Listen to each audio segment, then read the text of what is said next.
2 second 3 second उसने ये सोचा कि तभी अचानक से भुक करके लालटेन अचानक से जल गया। लालटेन के पीछे आप लालटेन जल गया। जैसे उसने देखा लालटेन के पीछे उस उजाले में एक शक्ल उसे दिखी। वो शक्ल उसी लेडी की थी जो उसने थोड़ी देर पहले बेड से देखी थी, और वो टेढ़ा मुंह करके उसे ही देख रहा।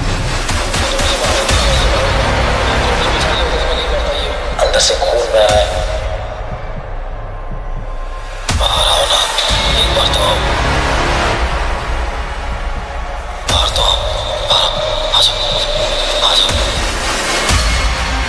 इतना बड़ा जबड़ा, इतनी बड़ी आंखें लेके, दांत, अंदर से खून बह रहा है करके देख रही थी। जैसे उसने ये देखा धक्के से एकदम पीछे गया, लालटेन उसके हाथ से गिरी। जैसे वो नीचे गिरा तुरंत वापस लाइट आ गई। लाइट के आते ही एकदम घबराया हुआ था, इसको हार्ट अटैक ही आया था, एकदम दिल सा बैठ गया था। इसको अभी तक कुछ, जब तक उसको जवाब नहीं मिलता ये तो यही समझता कि मतलब कुछ ना कुछ है यहाँ पे।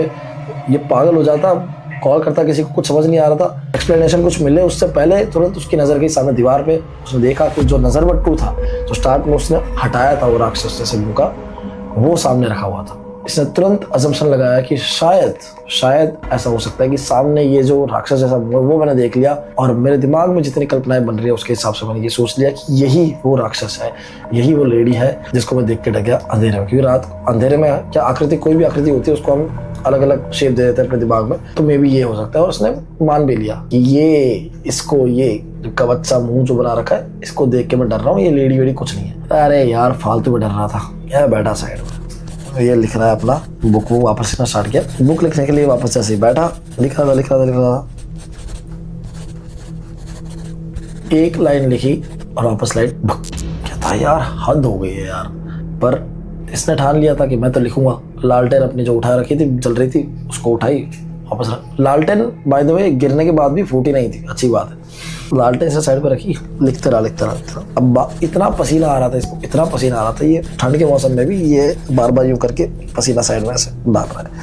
लिख रहा है, फिर पसीना ले रहा है, साइड में फेंक रहा है, फिर लिख रहा है। एक पेज भरते उसने 5-7 बार कम से कम ऐसे पसीना झटकार दिए। अगला पेज पलटा और लिख रहा था कि तभी उसके पसीने की एक बूंद उस पेज पे गिरी करके। उस पेज पे जैसे बूंद गिरी इसके रोंगटे खड़े हो गए, क्योंकि वो जो बूंद गिरी थी वो पसीने की नहीं, वो खून की बूंद। जैसे ही उसने ये चीज़ देखी, धीरे से अपने लेफ्ट में देखा जहाँ वो कब से अपने पसीने झटकार रहा था। वो पूरे बेड पे, मेज के साइड पे जो बेड था, पूरे बेड पे, वाइट बेडशीट पे, वो जो कब से पसीने फेंक रहा था अपने, वो छींटे उसके खून के थे। वो पूरा खून के छींटे हो रखे थे। वो पसीने के छींटे नहीं थे, खून के छींटे हो रखे थे, लाल लाल। वो हल्की सी जो रोशनी आ रही थी लालटेन से, उससे पूरे खून के छींटे से दिख रहे थे। ये घबरा के एकदम से बेड से नीचे उतर गया। इस बार तो पक्का कुछ ना कुछ अजीब है, क्योंकि खून इसको दिख रहा है अपनी आंखों से, ये अपने आप को चिमटी काट रहा है कि ये सच में हो रहा है इसके साथ में। और इस बार इसकी कोई एक्सप्लेनेशन है भी नहीं। जैसे ही ये घबरा के साइड आता, सामने देखता है,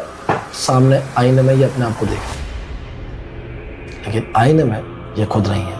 मेरे कहने का मतलब यह है कि ये हाथ अपने हिला के देख रहा है तो वो अपनी मुंडी हिला रहा है अंदर। ये घबरा के एकदम से पीछे आया तो वो आगे आ रहा है, जो आईने के अंदर वाला इंसान है, और वो स्माइल बड़ी वियर्ड कर रहा है। ये घबरा के एकदम से पीछे आया कि तभी पीछे की साइड को टकराया। ये तुरंत पीछे देखता है तो वही लेडी उसके सामने अपना जबड़ा फाड़े खड़ी है और अपने जबड़े को एकदम से इतना बड़ा कर देती है, इतना बड़ा कि इसका पूरा मुंह उसके अंदर आ जाए। ये डरते डरते उल्टा ही भागता है, घबराते हुए पीछे भागता है और जोर से टकराता है उस शीशे से, जिस शीशे में उसको अपना प्रतिबिंब दिख रहा था। वहां जोर से टकराता है। जैसे ही वो शीशे से टकराता है, शीशे के अंदर से एक हाथ आता है, उसको जोर से पकड़ता है, खचाक करके शीशे के अंदर खींच लेता है।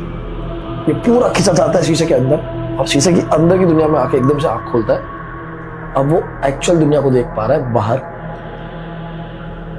और शीशे की अंदर की दुनिया में ये फील कर पा रहा है कि मैं दूसरी पैरेलल वर्ल्ड में आ चुका हूं, जहां मैं शीशे की दुनिया के अंदर हूं। ये पीछे मुड़ के देखता है, कोने में ये खुद उन्हीं कपड़ों में ऐसे करके बैठा हुआ है। ये डरते डरते जाता है उसके पास, अपने खुद के पास, कि कुछ हो जाए, किसी से कुछ पूछ लूं, अगल बगल में कुछ दिख नहीं रहा, किसी से तो बात करे, कैसे करके ये हो क्या रहा है कुछ समझे। उसका माइंड प्रोसेस नहीं कर पाता कि मैं कहाँ पहुँच गया हूँ, मुझे वापस बस अपनी दुनिया में जाना है, या फिर वापस मुझे जाना है, अपने घर जाना है, श्रेया को कॉल कर दूँ, कुछ करके सब कुछ ठीक हो जाए बस। ये ये घबराहट के मारे जाता है अपने ही पास, जो यूं करके बैठा हुआ था उसी के पास, जाके उसे जैसे ही बुलाता है, हाथ मारते ही वो एकदम से ऊपर देखता है। वो और कोई नहीं, वो खुद आरव ही होता है, लेकिन इस आरव के लेफ्ट साइड का पूरा मुंह खाया हुआ होता है, नोच के खाया हुआ होता है, ठीक उसी तरह जो उसने फर्स्ट डे देखा था शीशे में। आरव जैसे ये देखता है कि उसके साथ ही ये चीज़ हुई है, मतलब वो उसी का तो प्रतिबिंब था, अभी कुछ प्रोसेस ही कर पाए कि उससे पहले इसकी आंखें फटी रह जाती है, क्योंकि सामने से जो प्रतिबिंब वाला आरव तो था, जिसका मुंह पूरा खाया हुआ था, वो जोर से करके चिल्लाता है। ये बहुत जोर से घबराता है और जोर से चिल्लाने लग जाता है और चिल्ला के एकदम से उठता है। ये अपनी नींद से उठता है। जैसे उठता है तो पता चलता है कि अरे ये सब कुछ सपना था। ये अब तक पूरी रात का सपना देख रहा था, पर इतना भयानक सपना था कि ये सुबह भी पूरा पसीने पसीने हो रखा था, कि जैसे एकदम रियल हो जो सब कुछ इसके साथ हुआ। वो देखता है तो स्कूल के लिए बहुत लेट हो चुका था, फटाफट से रेडी होता है और फटाफट से स्कूल भागता है सबसे पहले। अब स्कूल जाते टाइम रास्ते में सबसे पहले वो उसको कॉल करता है, श्रेया को, और श्रेया को सब कुछ बताता है जो भी पिछली रात को हुआ। तो उसका दिमाग खराब हो जाता है। तो श्रेया भी कहती है कि यार मैं भी सोच ही रही थी कि मैं ना आ जाती हूँ तुम्हारे पास में स्पेशली, क्योंकि लास्ट टाइम भी जो हुआ उसके पास स्पेशली तुम्हें किसी की ज़रूरत थी, तो मैं तुम्हें एक सहारा देने के लिए कुछ टाइम के लिए आ जाती हूँ। और दूसरी बात कि ये जो भी चल रहा है तुम्हारे साथ में, पिछली बार मुझे लगा कि तुम्हें नहीं बोलना चाहिए, लेकिन मेरे मामा जो हैं बहुत बड़े तांत्रिक हैं, मे भी वो इस चीज़ में हेल्प कर पाए। मैंने उनसे बात भी की, गाइडेंस ली, तो उन्होंने बोला कि हाँ मैं एक बार देख लेता हूँ क्या सीन है, छोटे मोटे जो तो उठ के कर देंगे। ये भी हो सकता है कि सही दिशा में ना हो तुम्हारा घर, वो जो भी है सही कोण में ना हो, इस चक्कर में ये सारी बात है, गंदे ख्याल गंदे विचार आ सकते हैं, गंदे सपने आ सकते हैं। जैसे ये सुनता है तांत्रिक वांत्रिक का नाम, तुरंत भड़क जाता है। वो बोलता है क्या है तांत्रिक वांत्रिक, ये मुझे नहीं पसंद, तुमको पता है ना मैं सिर्फ साइंस की बातें मानता हूँ, तुम जबरदस्ती ये सारी भूत पिशाच सब बीच में आते। बोलते नहीं यार, मतलब दिशा विशा की बात है, ये सब तो होता है। बोलते कि ठीक है पर अभी नहीं, मैं तुमको आना है तो आओ, वरना कोई बात नहीं। मैं गुस्सा फ़ोन काट देता है। फ़ोन काट दिया है, स्कूल गया, वापस से स्कूल गया, बच्चों को पढ़ा रहा था। अब स्कूल में सब कुछ पढ़ा है, वो देखते कि पंकज गायब है। बड़ा वियर्ड लगता है कि यार एक तो ढंग का बच्चा है, वो भी गायब है, आज किससे बात करूँगा मैं। तो सोचता कि चलो ठीक है कोई बात नहीं। और स्कूल ख़त्म होती है, वो देखता है रजिस्टर में कि नाम भाई पंकज का, कि आज एब्सेंट भर देता हूँ उसकी। लेकिन देखता है कि पंकज का नाम रजिस्टर में ही नहीं है। बड़ा अजीब लगता है, पंकज का नाम रजिस्टर में क्यों नहीं है। एक क्लर्क का काम कितना गंदा है कि बच्चे का नाम ही नहीं लिखा है इस रजिस्टर में। ताकि छोड़ो मैं ही लिख देता हूँ। रेड पेन लेता है, वो लिखता है। जैसे पंकज जे लिखने वाला था, तभी पूरी की पूरी इंक जो है उसकी एकदम से निकल जाती है, पेन के निब से पूरी इंक निकल जाती है, और पंकज का जो लिखा हुआ था नाम उसके ऊपर पूरी मिट जाती है। पूरा नाम ही एकदम से मिट जाता है, पूरी इंक हो जाता है पूरा। तो एकदम से ये हाथ झटकारता है कि पूरी इंक हो गया। तो वो सोचता है कि चल छोड़ो जो भी है, काम करता हूँ, स्कूल के बाद में चला जाऊँगा, पंकज को पूछना है, उसके घर पे चला जाऊँगा क्या हुआ क्या नहीं। तो चलो ठीक है, स्कूल खत्म होती है और तुरंत पहले एड्रेस निकालते हैं। पंकज का जाता है उसके घर। जैसे ही जाता है तो उसके मम्मी पापा बाहर के रूम में बड़े मायूस से बैठे होते हैं, एकदम उदास बैठे होते हैं। जाके एकदम से पूछता है अरे क्या हो गया, पंकज कहाँ पे और आप ऐसे क्यों बैठे हो। और रो रहे। उसकी मम्मी बोल रही कि वो अंदर है, पता नहीं उसे क्या हो गया कल रात को। भागा हार हो जाता है अंदर के रूम में। तो पंकज की हालत बहुत खराब, बहुत सारे मच्छर थे उसके आसपास, मतलब उस रूम के आसपास, और पंकज को सेम किसी ने चूस रखा हो, एकदम चूस लिया, पूरी बॉडी की जान निकाल दी, उस तरह से चूस लिया हो। खून बॉडी धीरे धीरे सफ़ेद पड़ रही थी पूरी, और बिल्कुल वो हिलने की हालत में, इतना बोल पा रहा था। शरीर एकदम सिकुड़ गया, 20-30 किलो जैसे कम हो गया वो, मांस का वजन वैसा हो गया था। आरव एकदम शॉक में कि कल तो सही था, अभी कल तक तो एकदम परफेक्ट था, आज क्या हो गया इसको। कुछ सोच रहा था, तभी इसको देखा कि मच्छर बहुत सारे आसपास। तो ये क्या चिल्लाता है कि मम्मी पापा कि इतने सारे मच्छर तुमको समझ नहीं आती, मच्छरदानी लगाओ उसको, मच्छरदानी में सुलाओ, क्या पता ये इस चक्कर में हुआ हो। हालांकि पागलपंती वाली बात थी, मच्छर काटने से कोई मच्छर इतने 30 किलो खून थोड़ी पी जाएंगे। तो वही वो सारी बात थी, लेकिन फिर बताया कि मच्छरदानी में रखो इसको, रात को सुलाओ, शाम में से हो गई, कल सुबह आएंगे और इसको डॉक्टर के पास ले जाएंगे, क्योंकि शाम को सब बंद हो जाएगा, 7 बजे के बाद वैसे ही आप भेजोगे नहीं किसी को। तो इसको सुलाओ, सुबह ले जाऊंगा मैं। तो कंसर्न वगैरह जताता है, और दिमाग बड़ा खराब था उसका कि यार क्या हो गया। इस भी सब सोचते सोचते घर पे आता है। घर पे आके सोने की कोशिश करता है, जो भी है सब दिमाग पे चल रहा होता है, इसको कैसे कैसे करके हटाता है, सोने की कोशिश करता है। Now let's move to Pankaj के घर। आधी रात का टाइम होता है। पंकज की मम्मी को नींद तो नहीं आ रही होती, ऑब्वियसली बेटे की हालत इतनी ख़राब है, कैसे नींद आएगी। पंकज के पापा अचानक से उसके बगल से उठता है। तो गांव में जो है वॉशरूम जो है वो घर के बाहर होते थे, तो अंदर के रूम में पंकज सो रहा था और उसके मम्मी पापा बाहर हॉल में सोते थे, एकदम ज़मीन का ही घर था एकदम। वो उठ के पंकज के पापा उसकी मम्मी के बगल से बाहर गए। रात के 3-4 बजे हुए थे। पंकज की माँ बड़ी सदमे में थी, सुस्ती छा रखी थी, मनहूसियत छा रखी थी, चारों तरफ बैठी हुई थी, एकदम साइलेंस था पूरे गांव में। उसके पापा को गए 5 मिनट हो गई थी, वापस नहीं आए थे कि तभी उसकी मम्मी को आवाज़ आती है घर के जस्ट बाहर से, एकदम से किसी की हड्डी टूटने की। उसकी माँ का एकदम से दिल बैठ जाता है। वो खिड़की से बाहर देखने की कोशिश करती है जहाँ से आवाज़ आई। खड़ी होने ही वाली होती है, तभी बाहर से आवाज़ आती है जहाँ से हड्डी टूटने की आवाज़ आई, वहीं से उसके बाप की आवाज़ था। ये एकदम खड़ी होती है बाहर भागने के लिए, तभी अंदर के रूम से पंकज की आवाज़ आती है। ये डर के मारे सबसे पहले अंदर भागती है। अंदर भागते जैसे गेट खोलती है, अंदर देखती है कि मच्छरदानी के अंदर पंकज सो रहा था और पंकज के ऊपर एक लेडी, बहुत बड़ी, कम से कम 10-12 फीट की लेडी उसके ऊपर चढ़ी हुई थी।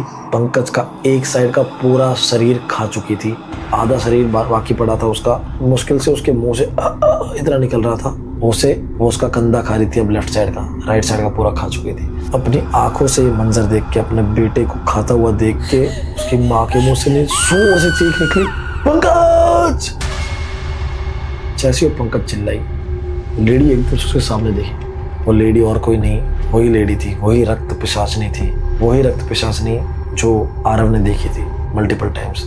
इतना बड़ा मुंह, इतनी बड़ी आंखें, इतना बड़ा चमड़ा, दांत गड़े हुए थे पंकज के अंदर। जैसे ही उसकी मम्मी को देखा, वो छलांग मार के कूद के एकदम पंकज की माँ के पास आई। पंकज की माँ ने एकदम आंख बंद करी, वहां से गायब हो गई।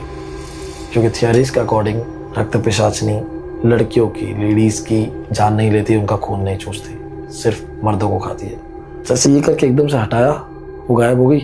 पंकज को देखा, पंकज खत्म, मर चुका था। वो भागे भागे बाहर गई। बाहर उसके बाप की गर्दन गायब थी और पूरा शरीर सफेद पड़ चुका था, चूसा जा चुका था। पंकज की माँ वहीं बेहोश हो गई घर के बाहर। अगले दिन सुबह सुबह गांव के लोग उठे स्कूल वूल जाने के लिए, बच्चे या फिर पानी भरने के लिए। तो सब लोगों ने देखा पंकज की माँ बाहर पड़ी हुई है, उसके बाप की ऐसी हालत है, पंकज मरा पड़ा है। सुबह हुई, सब गांव में हो हल्ला हो गया सब जगह कि ये मर गए, इस तरह से वापस से कोई मर गया है। अब तो घर के अंदर से मर गया, पहले घर के बाहर से मरते थे। बहुत कुछ हुई बात है, पूरे गांव में हल्ला हो गया और ये खबर पहुंची आरव तक। आरव को जैसे ही पता चला, आरव भागे भागे गया उसकी माँ के पास। उसकी माँ की हालत नहीं थी उठने की, रोए जा रही थी, बेहोश हो रही थी। उसे इतना ज़्यादा रिग्रेट हुआ कि मैंने कल क्यों इनकी जान नहीं बचाई, क्यों इनको अपने साथ ही रखा, क्यों इसको डॉक्टर के पास नहीं ले गया। बहुत कुछ ऐसा लग रहा था कि जैसे उसकी वजह से उसकी जान गई हो, आरव की वजह से उसकी जान गई हो। उसने कल मिल के आया था पंकज से, उसके मम्मी पापा से, लेकिन फिर भी वो कुछ कर नहीं पाया। बड़ा बुरा लग रहा था और अब धीरे धीरे उसको रियलाइज़ हो रहा था कि क्या पता लोग सही कह रहे हो, लेकिन फिर भी वो अपने साइंस पे भरोसा रख रहा था। उसको बड़ा दिमाग खराब हो रहा था। उसी हालत में, रोए रोए हालत में एकदम वो घर पे आया। घर पे जैसे ही आया तो देखा कि श्रेया सामने उसके खड़ी है। श्रेया ने जैसे ही उसको इस हालत में देखा, एकदम से हक कर लिया और बताया आरव ने जो भी हुआ पंकज के साथ कौन था कैसे। श्रेया ने उसको कंसोल किया और जो भी सब बताया, और बताया कि ये मेरे मामा है, यही है तांत्रिक वगैरह, इनको लेके आई हूँ मैं यहाँ पे घर भर की जो दिशा वगैरह देखना।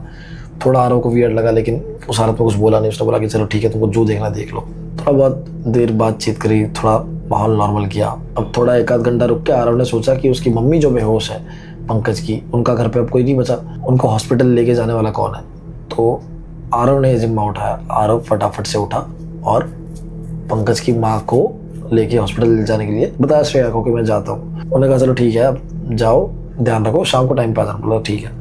ये गया घर से, पंकज की माँ को जो भी है दिखाया और करने चला गया। यहाँ पे इसके घर पे श्रेया और उसके मामा थे। श्रेया के मामा ने साफ साफ बता दिया कि इस घर में एंटर करते ही कि यहाँ कुछ तो बहुत बुरा है, बहुत ज्यादा बुरी नेगेटिव एनर्जी है। और साथ में श्रेया को भी बहुत बुरी स्मेल आ रही थी, बहुत बुरी। पता नहीं समाव कैसे आरव को स्मेल नहीं आ रही थी, मतलब लाइक इतनी बुरी स्मेल उसको रहते रहते आदत लग गई है क्या, लेकिन श्रेया को एंटर करती बहुत बुरी स्मेल आ रही थी मतलब वहाँ पे। एंड उसके मामा ने बोला कोई बात नहीं, मैं इसका निकालूंगा, हो जाएगा, कोई बड़ी बात नहीं है। उसके मामा ने कहा कि मुझे आज हवन करना पड़ेगा, तंत्र विद्या करनी पड़ेगी रक्त पिशाचिनी को यहाँ से निकालने के लिए। ने बोला कि रक्त पिशाचिनी, आपको कैसे पता कि यहाँ पे रक्त पिशाचिनी है? तो श्रेया के मामा ने कहा कि यहाँ पे जो तांत्रिक था कोई छोटा मोटा तांत्रिक नहीं था, बहुत बड़ा तांत्रिक था। उसका नाम था रघु। और वो तांत्रिक ने स्पेशली रक्त पिशाचिनी की साधना में उसको वश कर रखा था और उसकी साधना में बहुत टाइम दिया था। अब जब वो मर गया, किस तरह से मरा अननोन है, लेकिन अब वो मर गया तो रक्त पिशाचिनी खुली घूम रही है और ये उसी का काम है। जिस तरह से वो मार रही है सबको चूस के, उसका खून चूस के, मांस नोच के, खा के, मांस सिर्फ हड्डी और खाल छोड़ती है, ये रक्त पिशाचिनी का ही काम है। तो श्रेया कहती है कि आपको जो ठीक लगेगा करो, बस सब कुछ सही कर दो मेरा आरव का और सब कुछ सही हो जाए। इसको यहाँ से गाँव से छुड़वा ही दूंगी, मतलब चाहे तो नल्ला रह लेगा लेकिन मुझे नहीं चाहिए यहाँ पे जॉब उसकी। उसकी मामा कहती है ठीक है अभी के लिए तो करते हैं। मुझे बोलते कि मुझे तंत्र विद्या करनी पड़ेगी, जो भी सामग्री चाहिए, कोई फूल चाहिए, कपूर चाहिए, ये वो जितनी भी सामग्री है, सामने किराने की दुकान जो थी, परचूरन की दुकान, वहां से तुम ले आओ। बाकी सामग्री जो है मैं जुगाड़ कर लूंगा, अनसन सामग्री जो भी होती है तंत्र विद्या के लिए जो भी चाहिए होती है, लाइक इसका पूछ, इसका बाल, ये वो सभी मैं कर लूंगा। श्रेया ने ठीक वैसा ही किया, वो बाहर गई, सामान वामान लेके आई जो भी था। अब विद्या करने के लिए बैठे। शाम हो चुकी थी 8-9 बजे के आसपास। बीच में उसने हवन कुंड अपना बनाया, श्रेया सामने बैठी, साथ में बाहर हॉल में करना शुरू किया। आधा घंटा कुछ नहीं हुआ, श्रेया भी देख रही थी। तभी उसने एक राख ली, शमशान से जो लाए थे वो, और वो जैसे ही हवन कुंड के बीच में फेंकी, एकदम से आरव आया भागते हुए। क्यों है ये क्या चल रहा है मेरे घर में? अभी उसका मामा कुछ समझा पाता, उससे पहले ही बगल में बाल्टी पड़ी थी, इसके अंदर सामान था, जोर से लात मार रहा है। वो कहता है ये मेरे घर में क्या चल रहा है, कितनी बार मना किया तुझे? श्रेया समझ नहीं आता तुमको, तुझे नहीं करी तुझसे शादी, अगर तुम्हें ये सब ढोंग करना है तो बोलते अरे तुम्हारे लिए कर रहा है, कुछ ढोंग नहीं है, बस यहाँ की वास्तु वगैरह गलत हो गए। तो वास्तु मैं नहीं मानता, सब फेंक करता था, जो चिल्लाने लग जाता है चले जाओ यहाँ से, ये कौन ढोंगी पंडित को लेके आ गई, मुझे नहीं करनी शादी, तुम बोलो मेरे घर में तुम ये हरकतें करते रहते हो, मैं साइंस में मानता हूँ सिर्फ, ये बहुत सारी चीजें बोलता रहता है। ये सब सुन ही रहा होता है और तांत्रिक अपने मंत्र पढ़ रहा होता है कि तभी तांत्रिक अचानक से रुकता है और जोर से चिल्लाता है चुपचाप यहाँ सामने बैठ। आरव एकदम से घबरा जाता है और चुपचाप से आके सामने बैठ जाता है। सामने बैठता है, उसके पसीने आ रहे हैं और श्रेया को कुछ समझ नहीं आता कि क्या चल क्या रहा है। उसके लिए नया नया आता है, वो एकदम घबरा सी जाती है, वो बोलती है कि कोई बात नहीं मामा, गुस्सा मत करो, मान जाएगा। कि तभी तांत्रिक जो है वापस से राख उठाता है, फेंकता है उसके अंदर। सामने आरव बोलता है मत करो ये सब, कितनी बार मना किया आपको, मत करो ये सब मेरे घर में।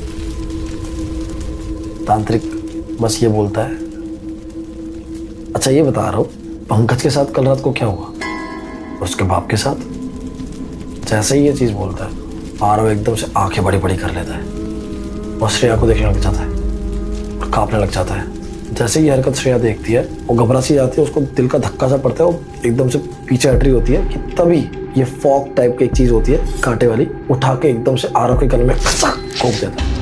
जैसे ही घोंकता है आरव एकदम से गला पकड़ने आता है। तांत्रिक का बोलता है मुझे मारेगा तू, हाँ मेरे घर में मुझे मारेगा, हाँ जैसे करके चिल्ला रहा होता है। तांत्रिक वहां से लकड़ी उठाता है हवन की, नुकीली लकड़ी लेके सीधा उसके मुंह के अंदर कॉच करके घोंक देता है और जैसे उसके मुंह के अंदर लकड़ी जाती है वो पूरा राख बन के ढल पड़ता है। पूरा आरव की एकदम से राख बन जाती है, वहीं खुश करके राख ढल जाती है। श्रेया बहुत जोर से करके चिल्लाती है बाबा ये क्या किया, आरव को मार दिया आपने क्या किया। जोर जोर से आके मामा को मारने लग जाती, क्या किया आपने, आरव को मार दिया, ये क्यों किया, आपको इसलिए नहीं बुलाया था, आपने आरव के साथ क्या कर दिया। कुछ करके संभालता है अपनी भांजी को और बोलते कि अरे रुक जा, मेरी बात तो सुन, आरव नहीं था ये, अगर आरव होता तो जिंदा इंसान होता ना, मुंह में लकड़ी मारने से राख बन के थोड़ी ना गिर पड़ता, इंसान ऐसे नहीं मरता। वो भी थोड़ी देर रुकती है और समझती है, हिलते हिलते समझते कि हाँ क्या तो सही रहा है। कि तभी अचानक से राख उठाता है तांत्रिक और आखिरी बार हवन कुंड में मारता है, जिससे अग्नि बुझ जाती है। इस बार मारने से अग्नि बुझ जाती है। हाथ पकड़ते हैं श्रेया का, उठा के ले जाते हैं उसी मेज के पास, शीशे के पास में एक स्टोर रूम सा होता है, उसका गेट खोलता है और तुरंत दिखाते हैं श्रेया को धक्का मार के। वहां पे अंदर आरव की लाश पड़ी होती है, पूरी चूसी हुई, सेम उसी कंडीशन में जिस कंडीशन में तांत्रिक की लाश मिली, जिस कंडीशन में लोगों की लाश मिल रही थी, पूरी वास पूरा अंदर से खींच लिया, चूस लिया, सिर्फ हड्डी और खाल। मतलब कि आरव फर्स्ट डे ही मर चुका था। उसके बाद में ये जो भी कुछ चल रहा था आरव के रूप में रक्त पिशाचनी कर रही थी। अब उसका मकसद क्या था, क्या करना चाहते थे उसके पीछे वो तो नहीं पता, लेकिन ये पहचान लिया उसके मामा ने और उसे वहीं खत्म कर दिया। लेटर ऑन वो तुरंत रात के रात वहां से खाली कर दिए। श्रेया ने सारी चीजें भुलाई, वहीं से भागे, रातों रात घर पे आए अपने। श्रेया बहुत टाइम सभ्य में रही और अब जाके वो ठीक हुई है 3, 4, 5 साल बाद, कुछ भी जो भी है। बड़ी अजीब और भयानक स्टोरी थी and if it's real this is horrifying. मैंने सुनाई हुई मेरी लाइफ की one of the best, like best तो नहीं कहूँगा, मोस्ट लाइक ट्रॉमेटाइजिंग स्टोरी है ये। यही थी। आई होप आपको पसंद आई हो स्टोरी टेलिंग मेरी। अगर पसंद आई तो लाइक, कमेंट, शेयर कर दो, सब्सक्राइब कर दो and that's it for today guys. I think yes, share कर दो प्लीज़। अभी स्ट्राइक हटी है हमारे चैनल की, तो आई होप इस पे 1 मिलियन व्यूज़ तो मैं डिजर्व करता हूँ ना, प्लीज़ कर दो, इतना ही। Thank you, bye bye. और अगर श्रेया ये स्टोरी मेड अप है, दाद दूंगा भाई तुम्हारी स्टोरी टेलिंग को यार। मतलब स्टोरी टेलिंग तो मेरी, लेकिन स्टोरी राइटिंग को दाद दूंगा तुम्हारे। हाँ चलो, दाद तो क्या रक्त पिशाच से कहीं बड़े थे, मेरे ही बड़े रक्त पिशाच। चलो भाई बाय।